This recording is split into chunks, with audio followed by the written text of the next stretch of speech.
Action. আমার ইসন ললি নি যাইতেছেন দামি আপু তুমি কোন একটু লেমন লেমন তুমি মিষ্টি জাতীয় খাইতে পারো না আপু বাদ আমার উপরে দিতাছো। কি অবস্থা আপনার? আরে ভালো আছো আপু? জি হ্যাঁ ভাইয়া, আপনার নাম্বারটা একটু দেন, হোয়াটসঅ্যাপ নাম্বারটা। আপনার পার্লারে যাবো তো, দিশা আমি একটু আইসক্রিমটা ধরো তো। মা গো মা। হোয়াটসঅ্যাপ নাম্বারটা দিয়ে দিন ভাইয়া, আপনারটা দিয়ে দিন। মা গরম লাগতেছে। এটা আমার হোয়াটসঅ্যাপ নাম্বার, পার্সোনাল নাম্বার। হ্যাঁ কল দিব? এটা পার্সোনাল। ঠিক হ্যাঁ আছে ঠিক আছে। কতদিন পর দেখাইছো, একটা ছবি তুলে রাখি তোমার একটা সাথে। তোমার পার্লার কেমন চলে? এই ধর আপনি আইসক্রিম ধরে কথা কন। গো হ্যাঁ, তোমার পার্লারটা কেমন চলে? ভালো। তুমি যে ডাক এবার কথা আসলো, ডাক গেছলা, একটু হাসি দাও। একটা আইসক্রিম স্মাইল।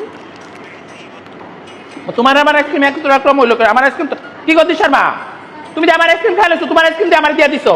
এটা আপনার আইসক্রিম আছে আমার এত তো আইসক্রিম আসলো না, আমি তো চকলেট পছন্দ করি। না না এইটা সাথে ছিল। আলা এটা আমার আইসক্রিমটা, আমি তো ম্যাঙ্গো পছন্দ করি না। আপনার হাতে ছিল? এই যে আপনার আইসক্রিম ছিল। না না আপনার হাতে এটা ছিল। কি আমি পাগল না, দিশানির মা পাগল? আরে আপনি মেয়ে যে পাল্লা আমার লেবন- না না এটা কি আবার অপবাদ, চরিত্রের উপর অপবাদ দেয়? পকেটে পড়ে গেছে হাইলাম। ছি, আমার তো আপনি চকলেট আইসক্রিম ছিল। আছি, এটা তো মানিজ্যতের ব্যাপার। কি করতে শর্মা, আমি তো আপনার লেমন এটাই আইসক্রিম ছিল। খাই না, আমার চকলেট আইসক্রিম পছন্দ। আর আপনার এটাই এই যে ছিল। আমার আইসক্রিম, এটা তো চকলেট, চকলেট তো এটার ভিতরে থাকে। এটা কি কামনা করলো দিশানির মা? ভাইয়া এটাই আপনার ছিল, বুঝছেন? আপনার এটা ছিল আপনি বেঁচে কথা মেয়ে যে পাল্লা আমি তো চকলেট খাও, মেয়েদের পারলে পারলে তুমি আমার চরিত্রের উপর অপবাদ দিতেছো। আমার খাবারটা নিয়ে খাইয়া লিছো, তুমি কিছু তুমি ইয়ে পছন্দ করো না, কইয়া লইবার সময় লইছো আমার এই আইসক্রিম, তোমার খাওয়াটা ধরাইছো আমারে। ছিল মাসুদ ভাই তো তোমার খাওয়ার আইসক্রিম মানে ধরাইলে কি